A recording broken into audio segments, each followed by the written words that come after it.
Hello guys, kumusta kayong lahat? So ito na nga, nag-decide na talaga ako na bumili ng aircon dahil sobrang init talaga sa loob ng kwarto ko at hindi ko na talaga kayang tiisin pa. So ayan, so nakikita nyo ay ina-unbox ko na yung aking nabiling aircon from TikTok shop.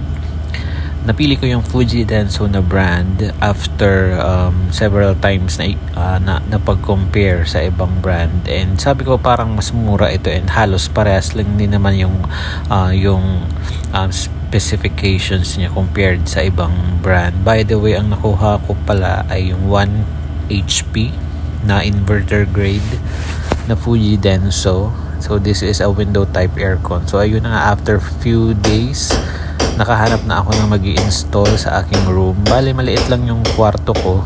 Ano lang siya, 10 square meters lang na kwarto.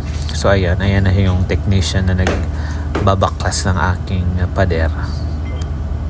Halos mas malaki yung medyo mas malaki yung napakalaki yung pagbubutas niya.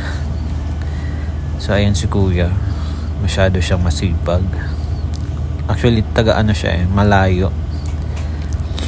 Tapos kasama niya yung asawa niya. So ayan, so bali habang ginagawa niya yung pagbabaklas niya, nakita ko may rosary siya sa kanyang bulsa. Kaya pala sobrang bait niya.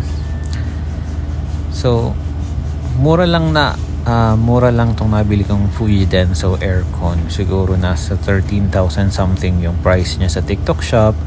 And then may mga discounts pa, mayroon pang mga bawas, so naging na lang siya, 12,000 something. So ayan, tapos na siyang i-install, tapos tinesting na namin kung okay yung kanyang lamig. So sinubukan namin sa 23 degrees Celsius na naka high speed yung fan, at sobrang bilis niya lang talagang palamigin yung loob ng kwarto ko. So as you can see, meron na rin siyang kasamang breaker.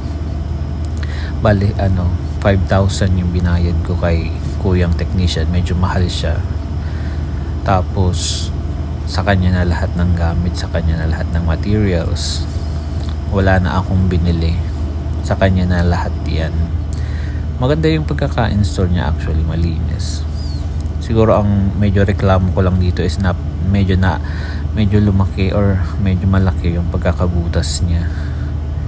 Tapos yan, ganyan. Maganda naman siya. Okay naman siya. Maganda yung performance and quality ng aircon na ito.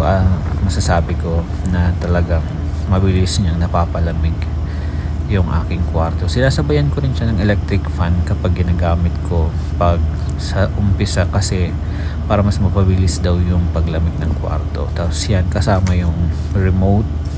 Tapos meron din mga manual. Tapos yung warranty card. So hindi naman ako lugi dyan. So yun lang, thank you so much for watching. Bilhin na rin kayo ng aircon kahit tapos na ang summer.